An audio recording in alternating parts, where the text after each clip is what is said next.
Buenas noches, bienvenidos como cada viernes a estas historias del Sabaneque.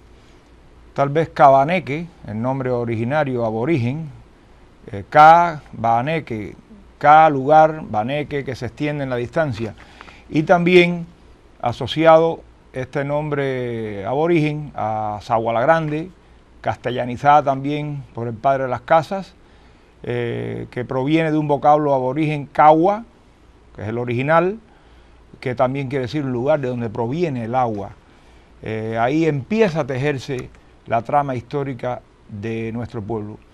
El padre de las casas visitó el lugar, pasó por la boca del río, dejó en su impronta histórica, en sus crónicas, escrito esto. Ya vamos para 500 años de esta historia riquísima, tan antigua, historia que debe ser recogida, protegida, historia que tenemos razones suficientes y motivos suficientes para traerla al programa, presentársela y que ustedes también la conozcan.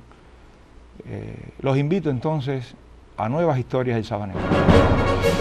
Hoy en Historias del Sabaneque tendremos la oportunidad de conocer cómo se comporta la conservación del patrimonio arquitectónico de nuestra ciudad y tendremos infinidad de razones para conocer la vida del mártir del 9 de abril, Lorenzo González.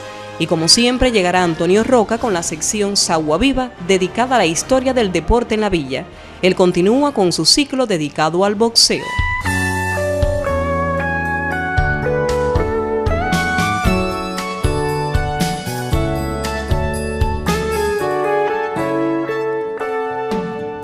Como comentábamos, la historia más distante comienza con la presencia del padre de las casas. Posteriormente, el rey Felipe II de España, a su nombre se viene a cortar madera acá en 1563, en Alacranes. También marcó la presencia española en el territorio. En 1590 aparece el primer español que se conoce por su nombre, don Alonso de Cepeda, que funda una hacienda en lo que es hoy Jumagua, en el centro ahí del poblado de Jumagua. Ahí que esos son los restos de la hacienda más antigua, Sabana de Sagua. Después en 1770 nuevos cortes de madera en la zona de los Mogotes, atraen nuevos peninsulares al territorio, la presencia española se hace más fuerte. De ahí se desprende un matrimonio, doña Gertrudis de los Santos y Cristóbal González, que vienen a establecerse precisamente donde está el anfiteatro, es decir, ahí en el área antigua de la ciudad.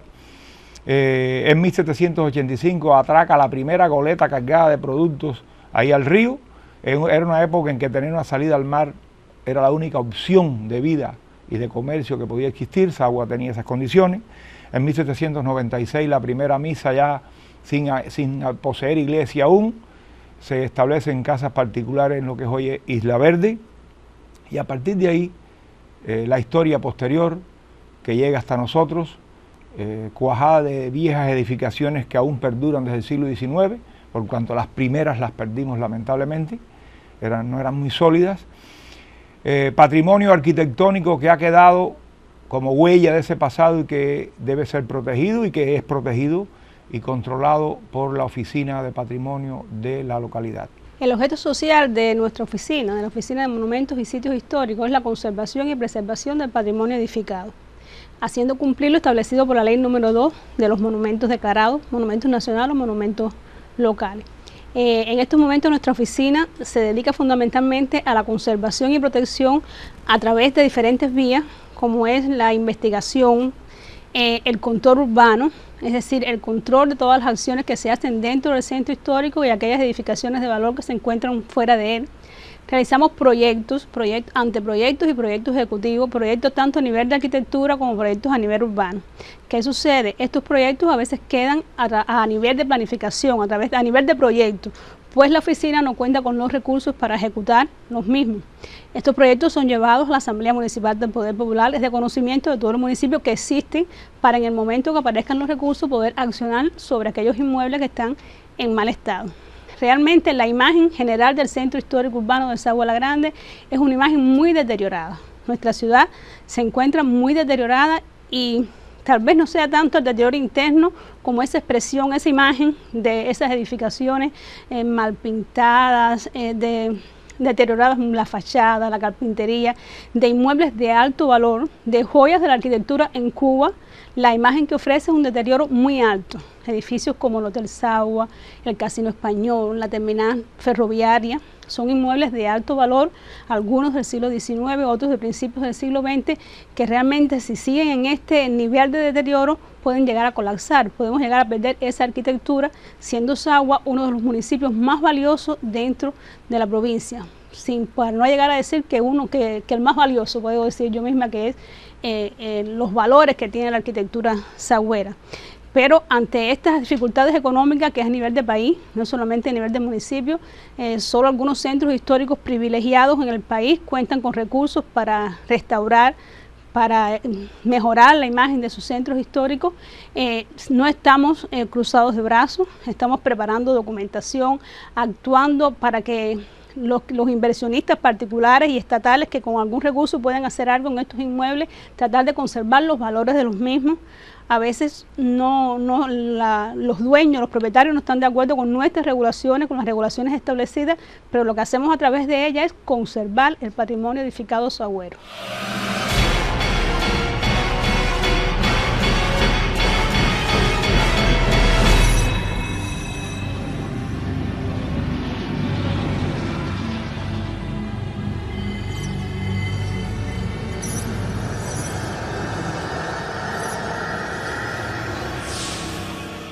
Lorenzo González fue otro de aquellos heroicos jóvenes que se lanzaron a la huelga general revolucionaria de abril de 1958 y joven también que se incorporó al martirologio cubano al dar su vida en ese acontecimiento histórico.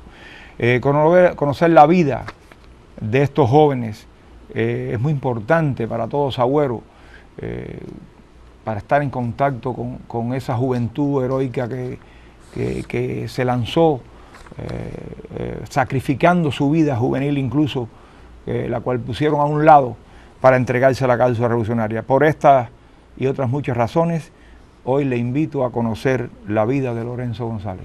Lorenzo González Guilar nace el 10 de agosto de 1936 en el barrio San Juan, en Sagua la Grande. De niño lo llamaban cariñosamente Lolo. Alcanza el 6º grado en la escuela primaria José Luis Robau de la localidad. De joven trabaja en el kiosco La Panchita, ubicado en la avenida Gómez.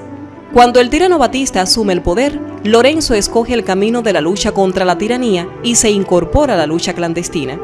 Colabora con la propaganda revolucionaria, recauda medios para la causa y se incorpora a la huelga general revolucionaria del 9 de abril, ubicándose en el grupo número 6. Al recibir la orden de retirarse a Montelucas, se dirige al lugar y es ametrallado el día 10 detrás del Instituto de Segunda Enseñanza.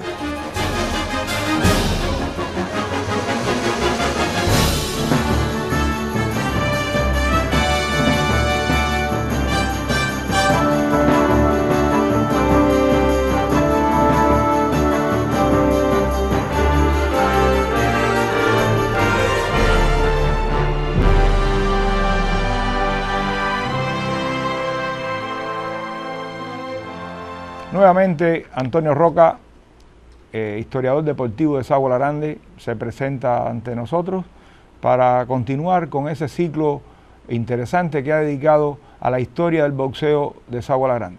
Adelante, Roca.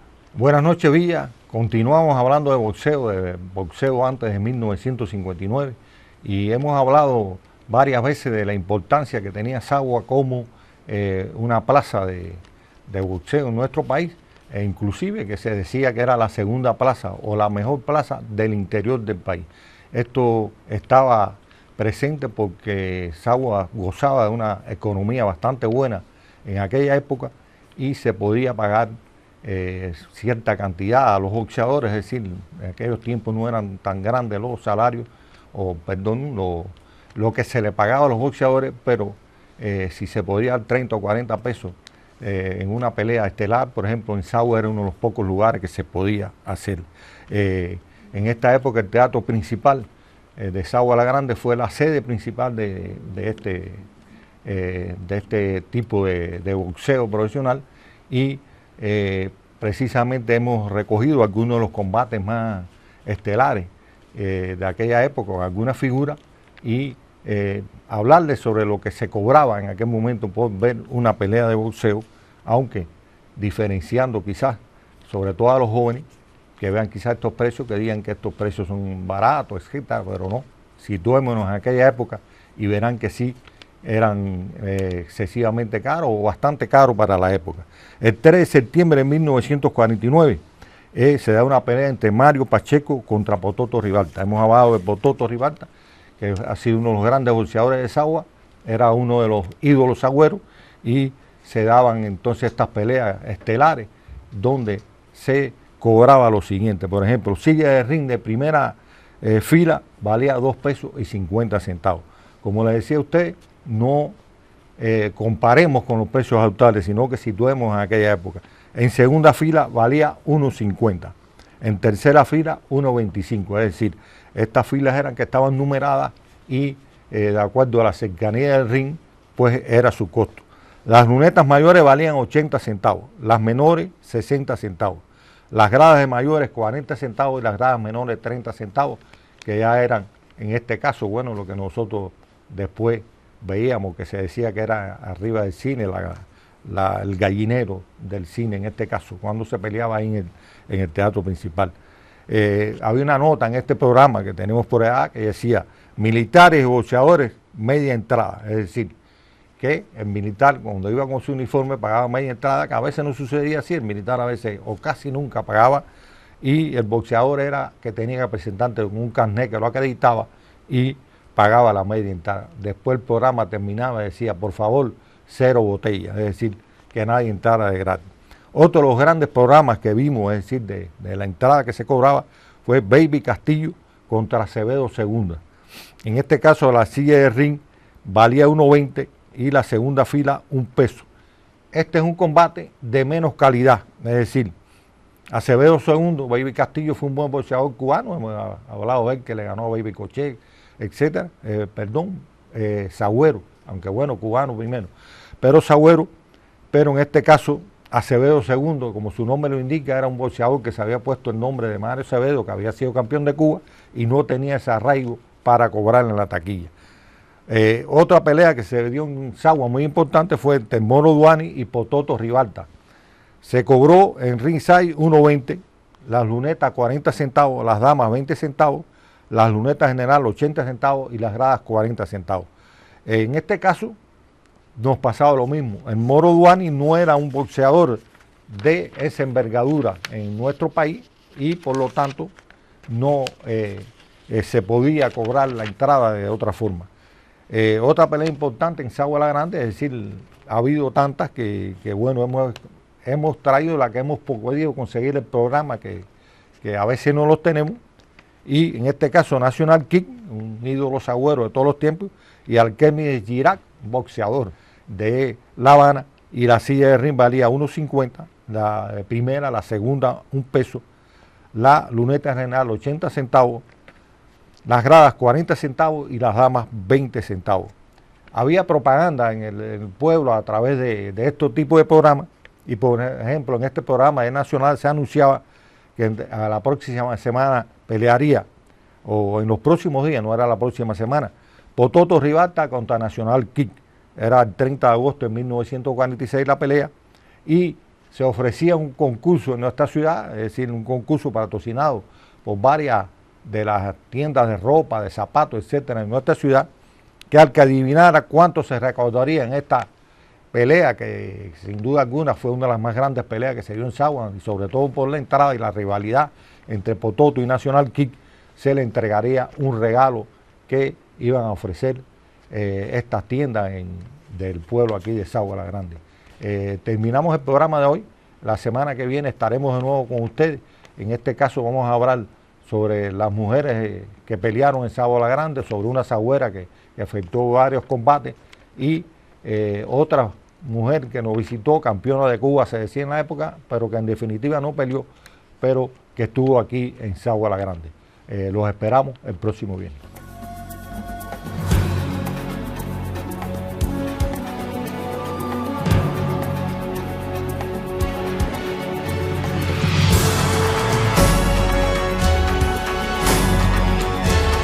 La semana próxima tendremos infinidad de razones para conocer de la construcción del reparto 26 de julio, y las memorias de Sagüeros nos permitirán acercarnos a las visitas realizadas por el comandante en jefe Fidel Castro a Sagua la Grande. De aquellas 30 pequeñas y humildes casitas de guano y embarrado de 1812 a la actualidad, en que tenemos ya a Sagua convertida en la segunda ciudad de la provincia por su importancia y su crecimiento en todos los órdenes, con una población que supera internamente solamente en la ciudad los 45.000 habitantes. Es importante que lleguemos a divulgar constantemente ese pasado histórico para que llegue a toda esa población que necesita conocer su pasado histórico. Los espero entonces el próximo viernes para un contacto en estas historias del Sabaneque. Hasta entonces.